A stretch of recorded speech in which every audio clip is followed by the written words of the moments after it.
Hey EvC fans, Ed here, with a heads up about a special in-person event coming up in late May. David, Sarah, our producer Amit, and I will be at the Establishment Brewing Company in Southeast Calgary after work on Tuesday, May 28th. We'll be there to drink beer and chat with all of you, our listeners and viewers. If that sounds like fun, then head on over to energyversusclimate.com for more details and to RSVP. You can also sign up for email updates while there. See you at Establishment on May 28th. Hey EvC listeners and viewers, it's Ed here. We've got more special bonus content for you this month. The electricity file's been popping, especially here in Alberta, where on a weekly basis, we all have front row seats for the clash of worldviews on the future of electricity generation. A year ago, Sarah's University of Calgary colleague, Dr. Blake Shaffer, helped us to make sense of the role of electrification in the 2023 Canadian federal budget. We thought it worthwhile circling back to Blake to unpack the many electricity developments that have dominated headlines since. Blake is an assistant professor in the Department of Economics at the University of Calgary. He works on electricity markets, climate policy, and energy transitions, and frequently provides policy advice to governments at various levels. Prior to his return to academia, Blake had a 15-year career in energy trading, specializing in electricity, natural gas, and emissions markets. David's still away this month, so once again, it's just Sarah and me chatting with Blake. Enjoy the show.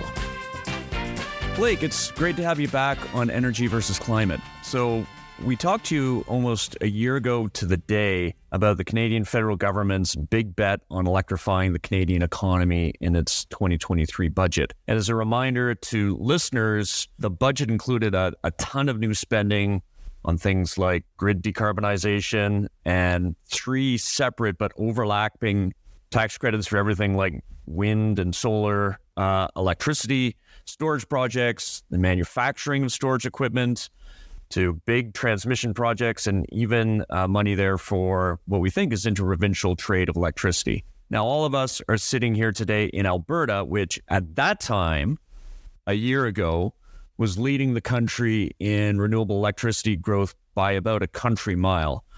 Now, a lot has happened on electricity in the past year, especially here in Alberta.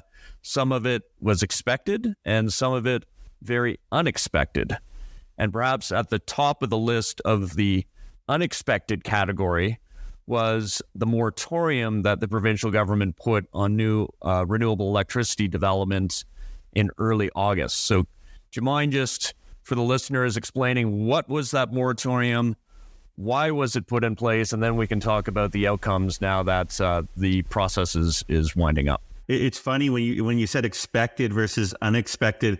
I sort of thought the moratorium might have been in the expected camp based on sort of past comments around renewables from this particular government. It's pretty clear that they're not really a fan of renewables, specifically wind and solar. The moratorium was effectively a 7-month pause on approvals for development applications for wind and solar. So it was a directive to the Alberta Utilities Commission to pause any approvals for the next 7 months. People could still make applications, things could move through the process, but final approvals were delayed. It was set to expire in February. It did, but coupled with that expiry was sort of more onerous obligations, onerous and nebulous, I would say, obligations around applications. Is this notion of siting within 35 kilometers of a pristine viewscape, and that term being undefined made it pretty challenging for any developer to spend a lot of money on applications when you really have this unclear criteria as to whether or not it will make it through the process. Sarah, so Blake started with a good question or a good flag as to whether it's expected or unexpected. We've talked about it on the show before. For me, it was unexpected, but I should have expected it because I was giving a talk at an Energy Storage Canada event, and someone in the audience asked, should Alberta put a moratorium on new electricity, a renewable electricity development? That should have been a flag. But did you expect it? And what's your take on the moratorium? And we should probably spend a bit of time on this pristine viewscape requirement because, as Blake, you suggested, it's causing a lot of nervousness in the industry right now. So expected, unexpected. I was reminded actually recently in a conversation with a developer of just how maybe unheralded the announcement was, right? Usually when governments make a policy change like this that is so significant when it comes to sort of economic activity, there is some kind of discussion with industry beforehand. And so I think in that sense, it's fair to call it unexpected, as in, the day of or day before, sort of people were just finding out, those that are working directly in this space and, making big bets and big investments. We're just finding out that this was happening. So on that count, I would say, somewhat unexpected and somewhat, I would say, quite outside of the ordinary of what kind of policy processes. In my mind, it goes a bit like when the Ford government came in and actually took away some of the wind contracts, sort of in that category of, it's not unusual for governments to make forward-looking policy change, but when they start to do things that impact projects that are either already under development or, as Blake had said, people had made significant investments in kind of getting to the stage of permitting, that's sort of another level of government interference that I guess I would put in there. When it comes to the viewscapes and sort of generally the outcomes, it's interesting that the AUC has now, a few weeks ago now, sort of published their work, right, and released the report that they prepared and sort of their findings on the different issues that were raised in the moratorium. So, impact on use of land and sort of competition with agriculture, this question of viewscapes. And it seems like the rules and the direction that government has gone doesn't really line up with what the AUC actually said in their report, right? So they sort of flag these issues of, viewscape is a very subjective term and it's very hard to really define, who's viewscape and what exactly is going to be seen as disturbing that. So I think a lot more questions still than answers, which does have a chilling effect on investment because, if you're going to put quite a lot of money into getting a project to the state of permitting without having certainty of, is it going to violate one of these rules? That just increases the risk for the developers and therefore, increases what they're looking for in terms of returns. Yeah, I guess if I can add, I'm probably being tongue in cheek or a bit hyperbolic on the expected, unexpected. I agree with Sarah. I think the blunt and abrupt nature of just a moratorium is unexpected. That's a pretty severe action to take. It's really chilling on investment. And with BC having its large call for wind power and Ontario opening up again for a call, developers are going to move outside the province. So that, I suppose, unexpected. The expected part was sort of pushback or making development a little harder for wind and solar. If you had asked me, I was expecting things like increased costs for connection, ancillary service charges to increase, sort of the things that regulate and control reliability. I was expecting some of those costs to be pushed down onto renewables, making the returns a little weaker. But the blunt action of a moratorium went further than it's fair to say most people expect. Yeah, it certainly was a blunt force instrument and unheralded, Sarah. I heard about it, and I may have mentioned it on EvC in the past. I was just walking out of seeing Oppenheimer with David Keith and a few others, and Scott Perry, who was the Alberta GM for Northland Power at the time, called me and said, "Hey, do you know what's coming?" And it was like I'd just seen a movie about a big nuclear blast, and here it was, another big blast. I couldn't believe it. And then I won't name the innocent, but folks in the industry, I know a couple went in and met with Minister Neudorf, I think the very next day. And rather than sitting down and having a meeting that was specifically about the moratorium, he thought that the meeting, this was just an aside. And, oh, by the way, just so you know that we're going to announce this moratorium, and that's no big thing. We're just taking a 7-month pause and halting all approvals of new development in your industry. No biggie. Hey, would you like a coffee? It was really severely unheralded and understated. So I've seen different numbers bandied about in terms of investment that has been paused or investment that has gone outside the province as a result. Do either one of you have like a firm figure? I've seen the Pembina Institute, the Business Renewable Center has published some information. I know it's hard to quantify because it's a counterfactual. It's, what were you planning to do? And that wasn't publicly disclosed and now you're going elsewhere. But can you sort of put a ballpark to how much capital has been lost as a result of this exercise?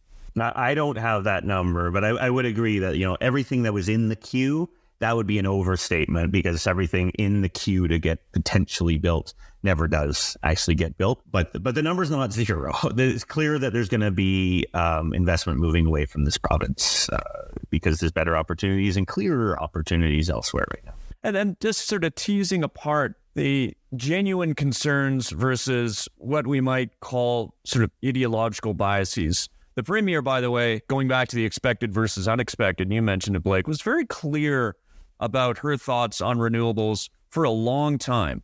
And if you could summarize it, it's renewables belong on rooftops, i.e., small-scale solar on residential houses, and not on the ground, i.e., the Traverse Solar level 465 megawatt solar projects or wind projects. And it seems to me that a consequence of it, that there is a valid concern if you're a landowner in an area where the renewable electricity, or specifically the solar development, has been explosive. And I think the stat was around 80 megawatts of solar installed, I want to say 2019 and 2020, to over a gigawatt. And that growth happened in 3 years' time. So if you're a landowner and you're next to that and you're seeing suddenly all these fields covered with solar panels, then just for an ability or a challenge in reacting to change, you have a concern.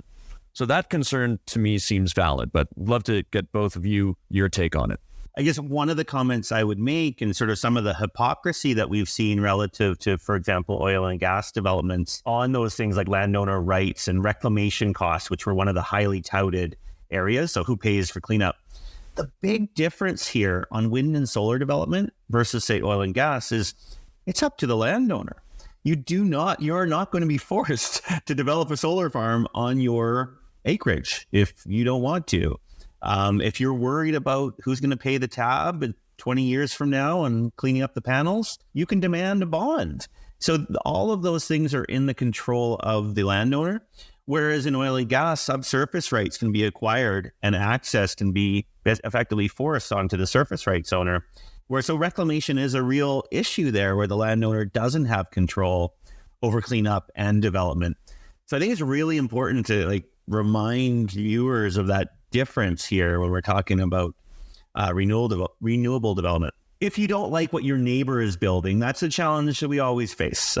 There's apartments going up in my neighborhood that some people don't like. That sort of I don't like what my neighbor's doing is always going to be a challenge. And I think there is room for land use planning that can deal with it. But what I found overall in sort of the arguments for the moratorium was it really depended on the day which argument was being used. There were so many different reasons being thrown about that it was really hard to understand what is really behind this, which makes one question whether the somewhat reasonable motives really were the reason for it, or if it was just purely ideological. Yeah, and when you're talking about, say, end-of-life oil and gas assets at their end of lives, just the level of toxicity and I think the challenge of remediation, as a layperson, I think it's an apples to oranges comparison. Used to joke that with a solar farm that, with a couple teenagers and adjustable wrench, given its glass, steel, and wires, you can take it apart in a weekend. But Sarah, I know you've done some work on this food versus energy debate and the concern that renewables is displacing a lot of food production. What did your research show? Yeah, so we looked at, a pretty high level question of what percentage of agricultural land you would need to build out, large amounts of solar, sort of looking at what the AESO had for their net zero 2035 scenario. And that gives you somewhere around, if you look at sort of all agricultural land, it's less than 1/10 of 1% that would be required to build up that solar. And I think it's a really valid question. And interestingly, this sort of food or fuels debate when it comes to things like biofuels, I think is a real issue. And it comes down to efficiency of land use. And, if you find that you need 10% of your land to start, putting solar or putting ethanol, I think there's good reason to be concerned about that. The reality is for solar, because the solar technology is really just inherently more efficient than something like ethanol at converting the sunlight into a form of energy that we can use. Combine that with the fact that we do have, a lot of land in Alberta Alberta, you come up with this like percent scale in terms of the total land. I think you're spot on, Ed, with the concern coming from, if you go and look at these solar farms, they are large, right? It's unavoidable. Like you stand by them and they look huge. And interestingly, I guess it's like a little bit of a litmus test for your opinion or your beliefs. Like to some people, that's amazing and wonderful. And to some people, that's, a bad thing. So I do think that, I think it just reminds us that changes to the energy system do not happen in a vacuum. They happen whether it's the way that we're consuming energy or the way that we're producing in that and what that means around us. This has impacts, and it's going to impact different groups of people. And so I think you see that sort of coming through in the moratorium. I would go back to what Blake said, though, that I think it's really important that we remember that this is not new, and this is not sort of some space where, and what the AUC really concluded was all of these concerns are valid, but that they have the tools to deal with them in the approval process, right? It's not the case that you can just show up in Alberta and build a solar farm wherever you want without anybody, giving you the okay. You have to get the AUC approval. As part of that approval process, you have to show, what are all the different impacts of the solar farm. You have to have a process by which neighbors and nearby landowners can voice their concerns and have them addressed. So I think the challenge with all of this, and we're seeing it here in Alberta, but you see it happening, I think, across North America with people raising concerns about energy development and renewable energy development,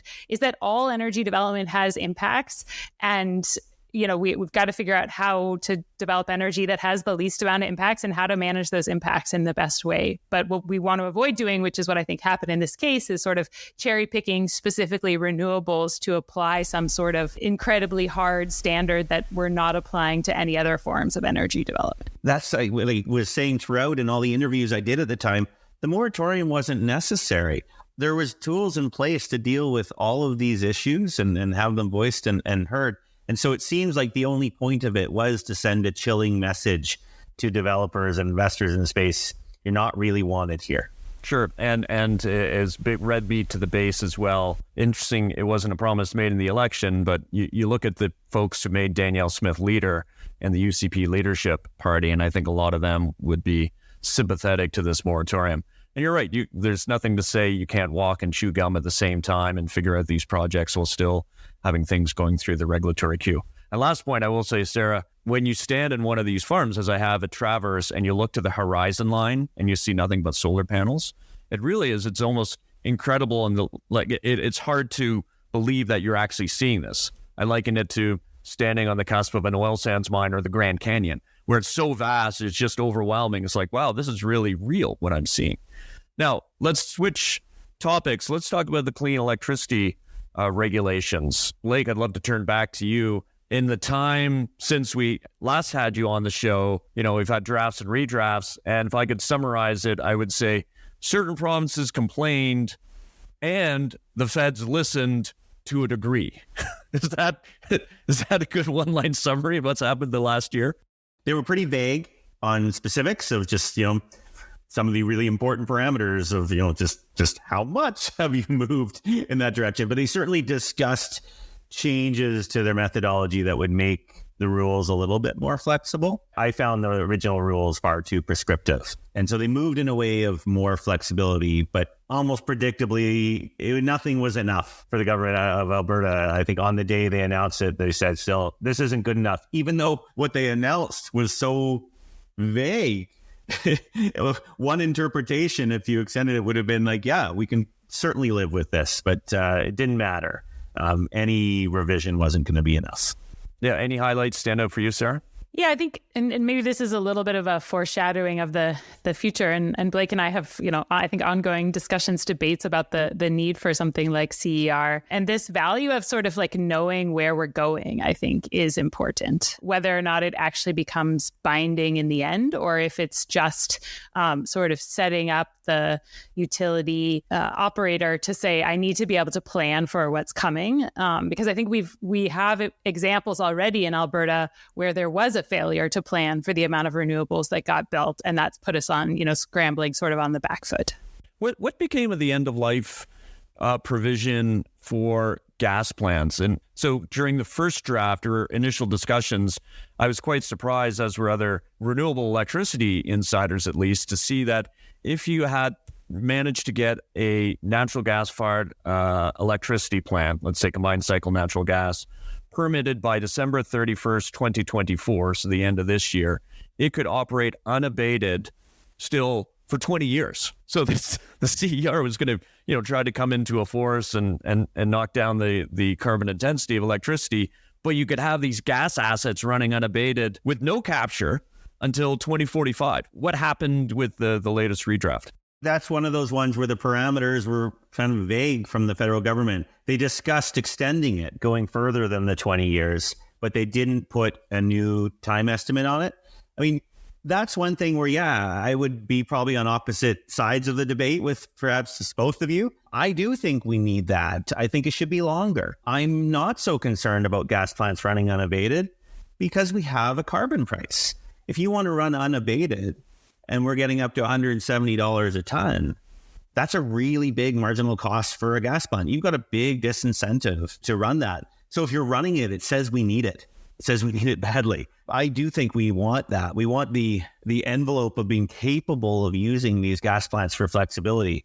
What we don't want is a lot of energy being produced out of them, but the economics don't justify a lot of energy being produced from them. Yeah, but it's a big if. Ironically, we spoke with Mark Jackard 2 weeks ago about the carbon price, and you say we have a carbon price for now. We're almost certainly going to learn we're going to lose the consumer carbon price. We did talk about the industrial carbon price, and I think we agreed that and everything, it's early days, there's no federal election call. What we hear now, looking into our crystal ball, is the industrial carbon price will stay in place.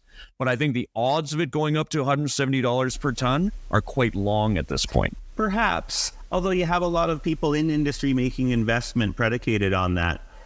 So I don't think... At their peril. That's why there's risk to it. That's why there's challenge. I agree with you. The consumer price is likely gone in a new election with a new government. Certainly, obviously. The industrial one, the Conservative Party has never really been truly against it. All their prior platforms were either silent on the industrial one or actually supportive of it. The Alberta one predates federal policy. So I think you wouldn't see large pushback against that one. But even at $65 a ton, Ed, if we just leave it as is, that's a really big impediment to using natural gas. So if you go and put a really prescriptive and restrictive ban on natural gas, well, that will just get rescinded by a new government. I'm with you on that one, Blake. I'm less worried about, as we've discussed, I'm less worried about a little bit of use of natural gas for a long time, right? As you say, that has a lot of value. And I mean, some of the modeling that I've done has shown that, that can be an important part of even a very highly decarbonized electricity system.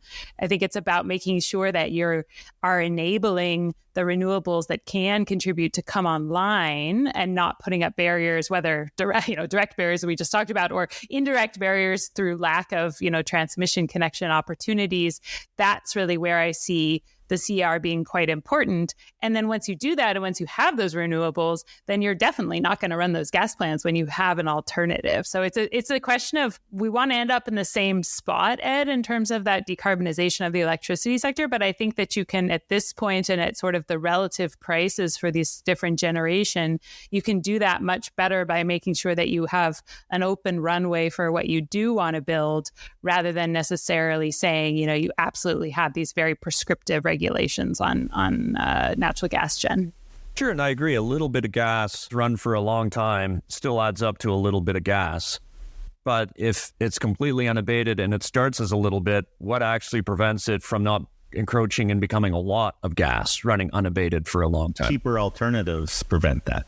Yep. Okay. I mean, that's what we have in our system right now. It's causing some challenges because we don't have a system set up for it. But when the renewables are there, they don't cost anything.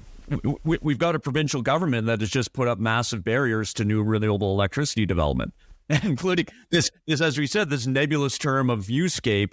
And to one, like a viewscape can be a pristine mountain environment. It might be a grain elevator. That's my pristine viewscape. And now that gives me a massive cudgel that I can use to whack on the head of a renewable electricity developer and stop a project. Yeah, and that's where I go to what Sarah just said. What they need is the open runway to develop all of these assets, because that is what would get built if we didn't have these cudgels. But saying these things can't be built is challenging. I would genuinely be concerned about reliability if we are too prescriptive on the CER. So certainly the first version of it was a non-flyer in my view. And Sarah, the brownouts that we've had, or the notable brownout, the alert that went out, and I want to say it was a couple months ago. I think it was during that cold snap in January. You had presumably a lot of baseboard, a lot of electrical heat, supplementing whatever we're doing for thermal heat. And then this note went out. We all got it on our smartphones saying, essentially, hey, Albertans, ease off on your electricity use if you can. But that brownout, is that not an argument in favor of needing flexibility on the system? Yeah, exactly. And I mean, I think there were two separate events, right? So there was the warning in, I think as you said, January, that asked for reduced demand and actually didn't, I believe, lead to any prescribed brownouts. So we got enough demand response, enough people turned off whatever it was that was, using power in that moment to reduce our demand. Then there was the more recent event in the much more temperate weather where we actually did have some pretty limited, I mean, they think they were pretty short term, but we had some rotating brownouts where, and maybe I'll flip that over to Blake to sort of tell the latest version of that story of what happened, but where we didn't actually get any call for reduced power. And I think these are both signs that there's certainly something in the electricity system right now that's not in Alberta that needs to be addressed. And there's a lot of pointing fingers at, what the cause is of that. And everybody, of course, picks their least favorite generation technology to point at. I think it's a good example of what happens if we don't plan for what's coming, right? In this sort of sense of we have a lot of renewables development. It was patently obvious and should have been patently obvious for many years now that was happening. And we, just simply weren't planning for it. And now we're dealing with the repercussions of that. But Blake, maybe you can speak a little bit more to the recent brownout we had and also what people have said about it. Yeah, I mean, I'd characterize it exactly as the way you just said, Ed. It is speaking to the need for more flexibility in our system, because the challenge we face here is we're a relatively small system with limited interconnection. An individual plant going offline suddenly has a big effect because we don't have the ability to balance it out amongst, a broader system that can handle these variances. So in that particular case, it was a combination of the AESO's come out saying that their wind and solar forecast the night before was for much more than what realized. And while the forecast was declining as we neared delivery, and you can see that in the data that it was getting closer and closer to what actually developed, they didn't respond quickly to that, but also they had trips or sudden outages, unexpected outages at gas plants. And so they didn't have the capability to respond. I think the premier in her press conference responded by, this just speaks to the need for more baseload power. It doesn't. It was actually baseload gas that tripped. It speaks to the need for more flexibility. And maybe we just speak in different jargon. But baseload is something that runs all the time. That's not actually what you want in this situation. It runs all the time until it doesn't. You want things that can ramp really quickly up and down. Flexible demand, it's peaker plants, it's transmission, it's battery storage. And so we do need to enhance that capability. And Sarah's right. This has been a long time coming that we've sort of seen the writing on the wall for needing more flexibility, not just because of the renewables, but also because we've got a really aging thermal fleet. These are really getting to be older plants. They're going to trip more frequently. And we don't have good flexibility, especially that with our neighbors. Well, let's knock that one off right now. Let's talk, because you'd mentioned interconnection and our neighbors. Two things have happened in the past year. One is Alberta Affordability and Utilities put out a transmission regulation discussion paper that had questions about interconnection and interregional transmission. And then here on EvC, we actually in October had Michael Skelly, the CEO of Grid United. We unpacked that topic, and Grid United is purpose-built to develop interregional transmission. So my question is, on that one, do Albertan regulators and system planners and provincial officials, do they have like an interregional transmission development mandate right now? Like, are they actively working with neighboring balancing authorities, whether it's BC or Saskatchewan or Montana, on things, development planning tools to support interregional transmission? Or is that just a big gap that we need to push for right now? from a bigger perspective, is anyone pushing for greater integration and all of that? No, I'd say that is a real gap. It is part of the whole parochial system of governance of electricity systems. And so the idea of connecting them is something that's a little lost on Canadian entities, especially as compared to US, where there is a lot more integration. What we've seen, I guess, in the past years, I would argue it's gone the other way, Ed, on the BC and Montana connection in particular. That feeds into the Western Electricity Coordinating Council, Western Grid. We've actually had a reduction in the usable capacity of those two lines. And that's something I think this is like one of the biggest own goals of the electricity system for the past while. Because renewables came in faster than the AESO expected, they were in a deficit of something they need, which is fast frequency response. So as a result of that, they've curtailed the intertie because they can't handle big swings on the intertie for one reason. And also they want space on the intertie if they need to bring in more. So they curtailed the usable room. Much to the chagrin of British Columbians, I'm part of the BC government's BC Hydro Task Force. Is something that comes up frequently. I regularly meet with people from BHE Energy who are upset, and they've launched a court challenge against the curtailment of their line. I'm meeting with the U.S. consulate on this. This is a potential international issue that's arisen because of these curtailments. So we've actually had less capability on our intertie this past year. We're going the wrong direction. I heard the Premier talk in a press conference about she's interested in expanding interties, but then went on a lengthy diatribe about how British Columbia sells power to us at high prices and buys when it's low. And that's what you would do when you have more flexibility. So I don't see why that's so horrible. But it's flexibility that we could certainly use.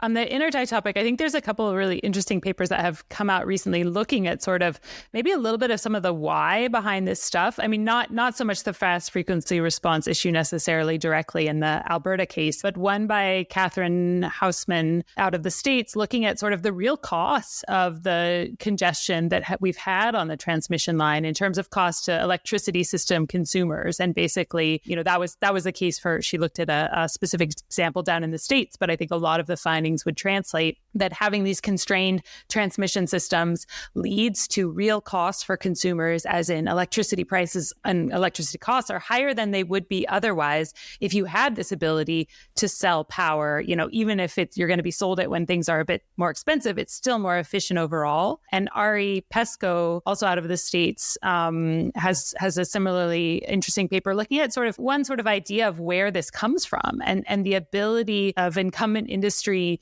to sort of influence and control the way that decisions are made around building transmission lines, and that we actually have sort of a system that was set up that, arguably maybe worked pretty well at the time, given the different players, but that as you have more competitors coming in and sort of this mix of dispatchable fossil fuels, but then more renewables coming online as well, that you're giving certain entities the power to basically block the build out of transmission lines in a way that leads to these higher costs.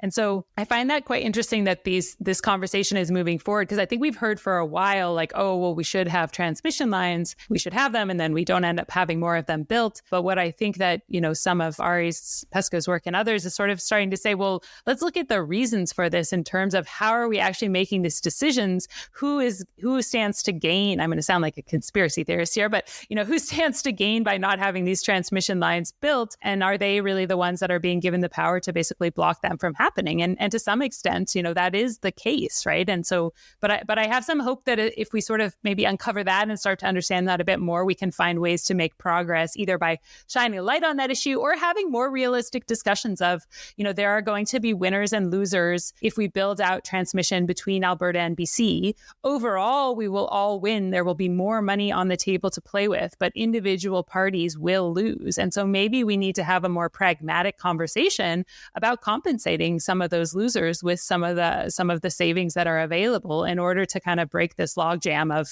we've been talking, it feels, for years now about how we should have more interprovincial tie lines. In part, that's a market design conversation because, if you're a thermal incumbent here in Alberta, you count on the occasional high price period to make back your fixed costs. And what imports can do is really truncate those high price periods.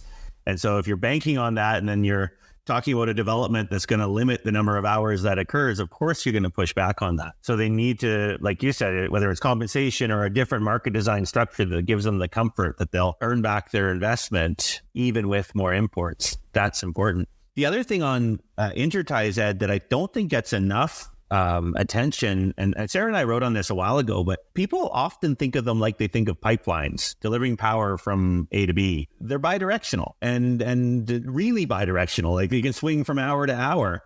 And this is really important. It's not just about bringing in peak power to Alberta and reliability thing. It actually enables investment in generation in the province because it expands the accessible market. If you want to develop something in Alberta, it's not just a small Alberta market that you are beholden to. You potentially have access to much broader markets. In effect, that raises your realized price. So it would boost returns for investors because it's giving you a broader market. And I think that's really important. And I suspect, barring more pushback on renewables, that any intertie with, especially with BC and expansion there, the energy would flow in the other direction. The net energy annually would be flowing to British Columbia. We have the cheaper energy source. We'd just be pulling high-priced power during the peaks because they have better access to peak capacity. Mm-hmm. Yeah, one often forgets when we talk about interties that reciprocity is an important planning principle. And a 500 kilovolt line crossing can, send electrons in either direction. The challenge seems to be not who wants this, but who doesn't want it. And who doesn't want it, while Alberta should want it, you've got incumbents who don't because it might impede their market power. You've got renewable electricity developers until recently were happily signing PPAs. BC should want it, but they're not interested possibly in reciprocity. So the feds should want it. And the feds have laid out a bunch of money, as I said at the top of this recording, and a new investment tax credit that seems custom designed for interconnections and interregional transmission. But I'm not sure anyone is doing anything on it right now. And I'd love to get both of your comments. We have now the Not in My Backyard bill, which is the latest salvo from the Smith government to try to discourage any federal involvement in what they see as provincial jurisdiction. But I just think in the absence of federal leadership on interregional transmission and interconnects, nothing's going to happen. Yeah, on the Fed thing, yes, they do want this. This satisfies a lot of goals for them. I've heard directly from them. They're pens down until they have champions in the respective provinces. They're not going to go marching in and be like, here's my bag of money to build transmission if they don't really have market participant partners in that. And like you just said, it needs now to be the provincial level is what Alberta is indicating. And in BC's case, it has to be because it's Crown Corp. So they really do need the provinces and the feds to sit down and be like, what's in our best interests and our mutual best interests and how can we proceed? So let's, with the time that we have left, talk about what we can do. And a couple areas I want to talk about. One is market redesign, and that's changes to the energy-only market. And the other is, this broad category demand response and getting more flexibility into the electricity system. So Blake, I'll throw to you, what's an energy-only market and what changes have been proposed? So the simplest way to think of an energy-only market is kind of like any normal market, really. You're only going to get paid for generation when you produce. The reason that sort of stands out in electricity is that in a lot of markets, you're paid something akin to a standby payment. So it might be called a capacity market, might be a strategic reserve, but you're getting paid something as a generator just to exist, just so we know that you can be there when you're needed. Maybe think of that like insurance or something. Alberta doesn't use that. Alberta just, you get paid sometimes a very high price, sometimes a very low price, but only for the megawatt hours that you generate. And the idea is that over time, there's a sufficient number of high-priced hours to make it worth your while. This has booms and busts. Sometimes it's working really well for generators. The past few years have been that example. But the years before that, so 2015 to 18, were a terrible time to be a generator in the province. They were just barely recouping their cost to run, not earning any return. And so, there's been a concerted effort to look going forward, is the market suitable for things that we need? And the ASO and the MSA, which is the market watchdog, put forth recommendations. Full disclosure, I was part of the working group with the ASO. providing input onto it. It wasn't part of the recommendations. It was theirs, but provided some input. Mostly they were addressing, I would call it short run issues of how do we deal with letting the price get really high on occasion. Really kind of focused on that quite a bit less so on the other important part of a market, which is how do we get investment in the future? And normally the short run price can drive that, but that's a little tricky at the moment because they're changing the short run price. So they did a series of things that, in the near term won't help investment. The near term was they're capping offers from generators after they've earned a sufficient return. And that's really just to deal with the high prices we've been through. Although in my view, that's a moot issue because we've got so much supply coming on. We're no longer in a period of those high prices going forward. But the other thing they did is they're redefining how high prices will form in Alberta going in the future. So in the kind of the 2-year plus time frame, instead of generators just saying, here's my price, come get it if you want it, it'll be the AESO that says, okay, we're in a period of scarcity. The price is going to X. And it's more complicated than that. It's formulaic, but it will be more like true scarcity will drive high prices rather than just a few companies have a lot of control and they can raise the price. That's actually where Texas has gone. It's where Australia has gone. So in many ways, we're kind of modernizing the energy market to align with where other places have gone. It's good to know. And yeah, it sounds like long overdue modernizing along the lines of what's happened in other jurisdictions. Sarah, do you, and maybe then last word to Blake, want to talk at this, give us a sense of at this highest level, what's the top 2 or 3 things that we should be doing to get more flexibility into the electricity market? Yeah, I mean, this is an area where Alberta, especially on the non-industrial side, is really lagging, I think, at least some other jurisdictions. And, the fact that in January, we saw that we were able to avoid brownouts by asking people to use less, I think that's sort of a proof of concept that there is some flexibility there. And, I think it's important when we talk about flexibility in the energy market and thinking about just sort of how we run our system in general, this is not really about asking people to sort of suffer in the cold or something like that, right? But it's coming down to it costs different amounts of money to provide electricity at different hours of the day over the year based on what generation is available and based on how much electricity people need. And there are different ways to deal with that, right? We could build up systems that just are much larger, that have a lot more generation or a lot more storage and just build a lot more and just always meet that demand. But that would come at a cost and electricity would be more expensive. And so if we can, the reason that we kind of, I guess, continue to harp on this demand flexibility is that if there is uses of electricity that happen at certain times when it's really expensive to provide electricity that are not really that important to use right then, there's really big opportunities to save everybody money by allowing that electricity to be used in more flexible ways, right? And so the classic example that I think you probably heard from both Blake and I at different points is, when you're cooking dinner, you don't have a lot of flexibility in the use of your electric stove. Say if you have an induction stove, your family's probably not going to be too excited if you tell them, sorry, like we're going to have dinner 2 hours from now because that's when power prices will be lower. On the other hand, if you have an electric vehicle or you have an electric hot water heater, all they really care about is, is the car ready to drive in the morning, or do I have hot water to take a shower when I want to take it? And you actually have some, we think about energy storage often as like a battery that we can store energy in to use later, but there's a lot of uses of energy storage, of energy that sort of have those batteries either directly, and EV, actually has a battery, but a hot water tank is also a sort of form of battery. You're just storing the energy in the form of hot water that can be used later. So that's my long pitch for,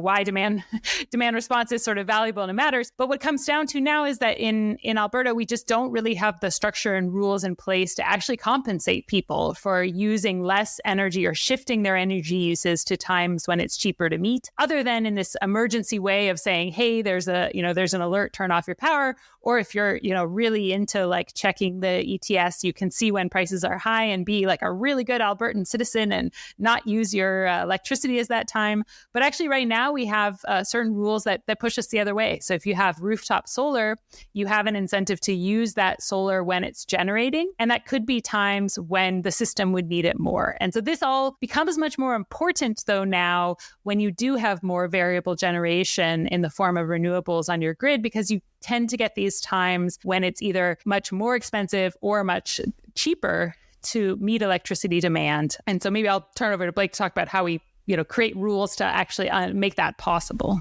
Well, just interject quickly a couple thoughts. One, in some provinces, utilities will actually pay you to use your hot water tank as a flexible energy storage mechanism to help them balance load demand. And then two, pre-2015, Alberta was like the only jurisdiction in North America without a provincial or a state energy efficiency planning authority. And we had that. And now it's gone. And as far as I know, we're back to being the only jurisdiction without that provincial or state energy efficiency planning authority. Last word to you, Blake, to take us home on flexibility into the electricity system and wrap up this great conversation. Yeah, you bet. So, flexibility is the name of the game, and that's really what we need more of going forward. It's what the rolling brownouts really drove home. And that comes from a few things. So one is exactly what Sarah said. I would echo that. Demand response. So demand flexibility, critically important. It's not for everyone. Some people hear that and they just recoil. Not going to be asked to, shiver in the cold or cook dinner at midnight. But there's a lot more devices in the home that have flexibility. And the key is technology is enabling us to manage that in a way where other than maybe Sarah and I checking the ASO page and watching the prices, no, you don't have to do that. It would all be automated. And I've done a lot of pilots in this area with utilities around the country and here in Alberta, and just finding the benefit of the sort of set it and forget it approach and giving people a discount on their bill when you can modulate certain behaviors. Hot water heaters are probably the biggest in terms of impact, not so much here in Alberta, but because we don't have much electric hot water, but in other provinces where they do. Here in Alberta, EVs are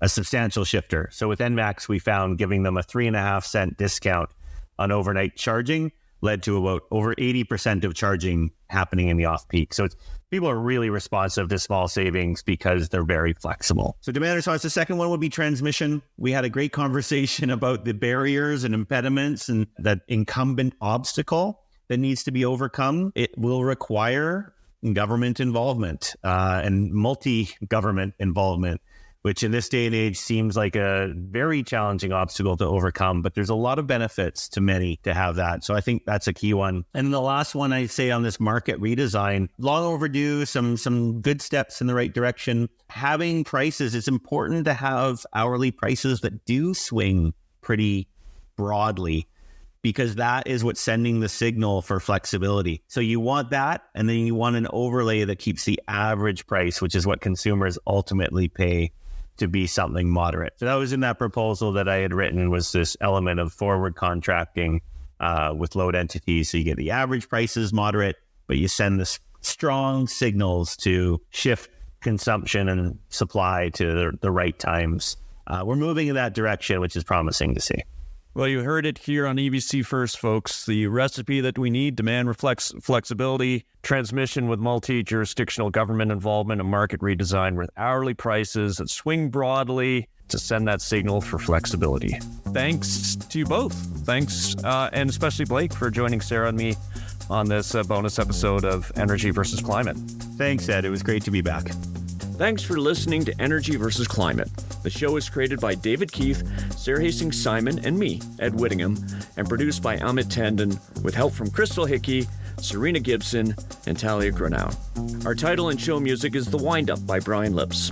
This season of Energy versus Climate is produced with support from the University of Calgary's Office of the Vice President Research and the university's Global Research Initiative. Further support comes from the Trache Family Foundation, the North Family Foundation, and our generous listeners. Sign up for updates and exclusive webinar access at energyversusclimate.com and review and rate us on your favorite podcast platform. This helps new listeners to find the show. We'll be back on May 7th to talk battery storage with David's University of Chicago colleague, Dr. Shirley Meng. See you then.